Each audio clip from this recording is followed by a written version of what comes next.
Hello everyone, how you all. I hope आप सभी स्वस्थ होंगे।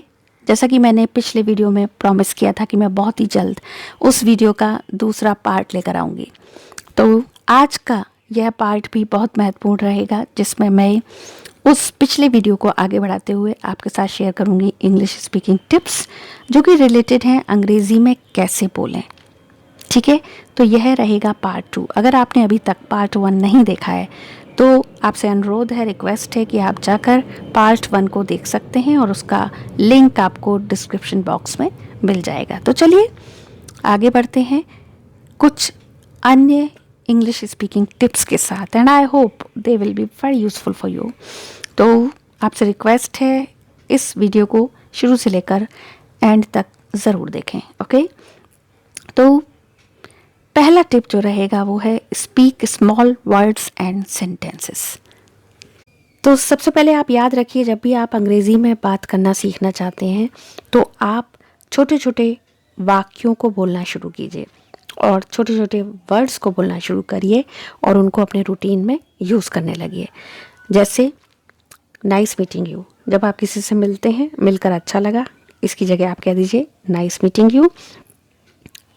अगर आप किसी की तारीफ़ करते हैं, किसी के काम की, किसी के परफॉर्मेंस की, आप कैसे कह सकते हैं इट्स फैंटास्टिक, हाउ ब्यूटीफुल। छोटी छोटी ये फ्रेजेस हैं, कोई इतने बड़े सेंटेंसेस नहीं है कि आपको बोलने में बहुत तकलीफ हो, आराम से बोल सकते हैं। हाउ आर यू डूइंग, कैसा करें, what's your name, like that. छोटे छोटे सेंटेंसेस हैं, आराम से आप बोल सकते हैं और बहुत अच्छा भी साउंड करेगा जब आप इस तरह से छोटे छोटे वाक्यों को ईजीली रोज़मर्रा में यूज़ करेंगे। तो आपको भी बोलकर अच्छा लगेगा और सुनने वाले को भी ये लगेगा कि आपको इंग्लिश आती है, right. Exactly that's what I mean. अगर आप ऐसे बोलेंगे, बहुत छोटा सेंटेंस है, एग्जैक्टली हाँ यही कह रहा हूँ, दैट्स व्हाट आई मीन, यही मेरा मतलब है, लाइक दैट। और ये एक फ्रेज़ है आई वुड लाइक टू, आप कहीं पर भी इसको यूज़ कर सकते हैं। ये एक पोलाइट वे में किसी बात को कहने का एक तरीका है। जैसे I would like to say it, I would like to call you, I would like to invite you, I would like to inform you. ठीक है, तो आप इस तरह से कोई भी जो वर्ब है या कोई भी शब्द आप इस फ्रेज के साथ ऐड कर कर इसको बोल सकते हैं। ठीक है, ये पोलाइट वे है और इसको आप कहीं पर भी यूज़ कर सकते हैं, रिमेंबर इट। तो और क्या तरीका हो सकता है, जैसे आपने कहा इट्स फैंटास्टिक, तो इसको हम और कितने तरीके से एक्सप्रेस कर सकते हैं, ये बात भी आपके काफ़ी काम आ सकती है। जैसे फैंटास्टिक का सिनोनिम यानी कि पर्यायवाची ढूंढ लीजिए और उसको आप कैसे बोल सकते हैं, remarkable, like it's remarkable, superb, ट्रेमेंडस, what a ट्रेमेंडस performance, आप ऐसे भी बोल सकते हैं, टेरिफिक और फैबुलस। तो इस तरह से आप जो भी शब्द जिसको आप सीख चुके हैं, अब उसको रिप्लेस करना भी सीखने लगिए, यानी कि उसके पर्यायवाची को उस शब्द की जगह आप यूज़ करने लगिए। तो इस तरह से आपकी वोकेबलरी भी बढ़ने लगेगी, धीरे धीरे वर्ड पार बढ़ जाएगी और आपके सेंटेंसेस के एक्सप्रेशंस भी डिफरेंट होने लगेंगे। ठीक है, अब नेक्स्ट टिप की तरफ चलते हैं। जो भी आईएनजी फॉर्म वाले वर्ड्स होते हैं, जैसे स्पीकिंग, लर्निंग, रीडिंग, राइटिंग, यानी बोलना, सीखना, पढ़ना, लिखना, ना, इस तरह के जो वर्ड्स होते हैं वो हमेशा वर्ब नहीं होते। They are not always doing words या एक्शन वर्ड्स, ये हमेशा वर्ब नहीं होते, बल्कि ये these are naming words of an activity. किसी एक्टिविटी के लिए जो नेमिंग वर्ड होते हैं वो होते हैं। ठीक है, जैसे बोलना, स्पीकिंग, बोलना, लर्निंग, सीखना, रीडिंग, पढ़ना, राइटिंग, लिखना। इस तरह से ये जो वर्ड्स हैं वो नेमिंग वर्ड्स हैं किसी एक्टिविटी के लिए, जिनको हम जीरंड या पार्टिसिपल कहते हैं। लेकिन अभी आप उस ग्रामर में मत जाइए, उस टॉपिक पे आपके लिए एक अलग वीडियो बनेगी जब आप ग्रामर सीखेंगे। ठीक है, अभी आप बस इतना समझ लीजिए, ये हमेशा वर्ब्स नहीं होते, ये कभी नाउन की तरह भी यूज़ होते हैं और कभी एडजेक्टिव की तरह भी यूज़ होते हैं। ठीक है, अब नाउन की तरह कैसे यूज़ होते हैं, जैसे swimming is good for health, यहाँ पर स्विमिंग ये जो वर्ब प्लस आईएनजी, ये जो वर्ड है आईएनजी वाला जो वर्ड है, ये अब यहाँ पर जीरेंड की तरह नाउन बन गया। ये it is used as a noun. Swimming is good for health, it is not a verb here. ठीक है, वर्ब क्या है? Is. Smiling is a natural ornament, यहाँ पर स्माइलिंग क्या है? एक नाउन है। और यहाँ पर this is very interesting class, यहाँ पर जो आईएनजी वाला वर्ड है ये एडजेक्टिव है, क्योंकि ये क्लास को मॉडिफाई करता है। अब I got a boring partner, यहाँ पर बोरिंग क्या है? एडजेक्टिव है। तो आईएनजी वाले वर्ड्स जो कभी नाउन की तरह यूज़ होते हैं, कभी एडजेक्टिव की तरह यूज़ होते हैं, और वर्ब की तरह यूज़ होते हैं अपनी कंटिन्यूस फॉर्म में। जैसे I am speaking in English, यहाँ पर ये कंटिन्यूस फॉर्म में वर्ब है। ठीक है, आई वॉज लर्निंग इंग्लिश, यहाँ पर भी लर्निंग कंटिन्यूस फॉर्म में वर्ब की तरह यूज़ हुआ है। एम और वॉस डिसाइड करेगा कि इसका टेंस क्या है। This is present continuous tense and this is past continuous tense. जब आप टेंस सीखेंगे आपको ये सब आसानी से समझ में आ जाएगा, लेकिन अभी आप अगर इसको ऐसे भी समझ लेते हैं ऊपर से तो भी आपके लिए बहुत अच्छी टिप है ये। एक टिप क्या है? वर्ब से पहले जब भी टू होगा तो वर्ब हमेशा बेस फॉर्म में यूज़ होगी, यानी फर्स्ट फॉर्म में। For example, I want to speak in English, यहाँ पर देखिए वर्ब से पहले टू है तो speak as it is base form में रहेगा, ना इसमें आईएनजी जोड़ सकते हैं, ना ईडी, ना कोई सेकेंड फॉर्म, ना स्पोक, ना कुछ speaking like that. I want to speaking in English, no. ठीक है, समझ गए? He wants to learn English, same to है तो बेस फॉर्म ऑफ वर्ब लगनी ही लगनी है। She forgot to call me. ठीक है, अब टू है चाहे कोई भी टेंस हो, लेकिन टू के बाद बेस फॉर्म ऑफ वर्ब ही लगेगी, रिमेंबर दिस। उसी तरह से बहुत इंपॉर्टेंट टिप क्या है? जब भी वर्ब से पहले फॉर आएगा तो वर्ब के संग आईएनजी लगेगा। For example, thank you for remembering me, अगर यहाँ टू लगा दे तो thank you to remember me, तब आप आईएनजी हटा देंगे। He went for calling you, for है तो कॉलिंग है, टू है तो कॉल हो जाएगा, he went to call you. I need a box for keeping my jewellery. ठीक है, फॉर है तो वर्ब के संग आईएनजी लगेगा ही लगेगा। कुछ लोगों को मैंने देखा है जैसे कहते हुए कि थैंक यू फॉर रिमेंबर मी, ये गलत हो जाएगा आपका। Thank you for invite me, ये भी गलत है। आईएनजी लगाना मत भूलिए।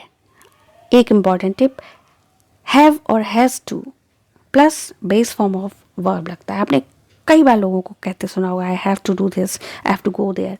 तो हैव टू वाले जो सेंटेंसेस है जो कब यूज़ होते हैं? They are use to say something is required और नेसेसरी, जब कोई चीज़ बहुत ज़रूरी है, करनी ही करनी है, तब आप हैव टू या हैज़ टू का इस्तेमाल करते हैं। Have to with plural number, has to with singular number. जैसे we have to follow these rules. ठीक है, वी है तो हैव टू लग गया, यानी हमें ये रूल्स फॉलो करने ही करने हैं, हैव टू। ठीक है, you don't have to knock the door, आपको डोर नॉक करने की ज़रूरत नहीं है, ज़रूरत नहीं है, यानी कि करने की कोई वो नहीं है, या नॉट हो गया ना, तो don't have to knock the door. इस तरह से करना ही करना है, उस सिचुएशन के लिए हम हैव टू या हैज़ टू का यूज़ करते हैं। ठीक है, जैसे अब ये क्या है, सिंगुलर नंबर है तो she has to speak in English, यानी उसे इंग्लिश बोलना ही बोलना है, क्योंकि वो ऐसी प्लेस पर वर्क कर रही है जहाँ उसको इंग्लिश बोलना ही बोलना है, तो she has to speak in English. Okay, in this way. अब क्या है, एक ये बहुत ही एक महत्वपूर्ण स्ट्रक्चर है इंग्लिश का, मोडल वर्ब है, अक्सर आपकी ये काम आएगी।